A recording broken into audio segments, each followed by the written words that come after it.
So నేనే చెప్తానండి, ఈ సినిమా నాన్నగారు తీసుకొచ్చారు నాకు ఈ కథ ఫస్ట్. నేను ఫస్ట్ షాక్ తిన్నాను, నిజంగానేనా మా నాన్న నాకు కథ తీసుకొచ్చారు అని. నిజమే, తీసుకొచ్చారు.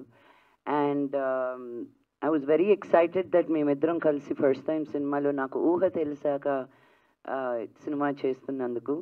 అండ్ సినిమా కష్టాలు అందరికీ తెలిసినట్టువే. ఎంత కష్టపడ్డానో అక్కర్లేదు, చాలా ఇష్టపడుతూ చేసిన సినిమా ఇది. నాకు నిజంగా ప్రతి సినిమాకి ఒక ఫ్యామిలీ అనేది ఒకటి ఏర్పడుతుందన్నమాట. అలాగే సురేష్ గారు, Mahesh, Viswant, and just truly created one ambience.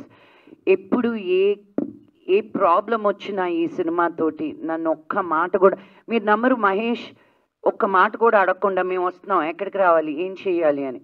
Mahesh అయితే నాకు ఈ ప్రమోషన్స్కి లిస్టుల మీద లిస్టులు అనమాట. ఇలా చేద్దామండి, అలా చేద్దామండి, యూనో నిజంగా సినిమాని ఓన్ చేసుకొని మన సినిమా బయటికి రావాలి, మన సినిమా అని నన్ను ప్రోత్సహించినందుకు థ్యాంక్ యూ వెరీ మచ్. అది రాసరే కానీ చేసింది ఏమి లేదు.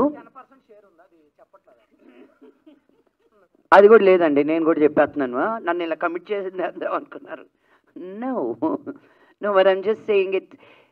అందరూ ఇంత స్వీట్గా, ఇంత జెన్యూన్గా, ఆనెస్ట్గా నాది మంది అనుకున్న వాళ్ళే అలా ఫీల్ అవుతారు. సో ఐ రియలీ, నాకు ఎప్పుడు వస్తుందా ఈ ఛాన్స్ మిమ్మల్ని ఇద్దరిని థ్యాంక్ యూ చెప్పుకోవడానికి అని. But right now thank you. Yeah, మీకు ఏమైనా క్వశ్చన్స్ ఉంటే అడిగేయచ్చు.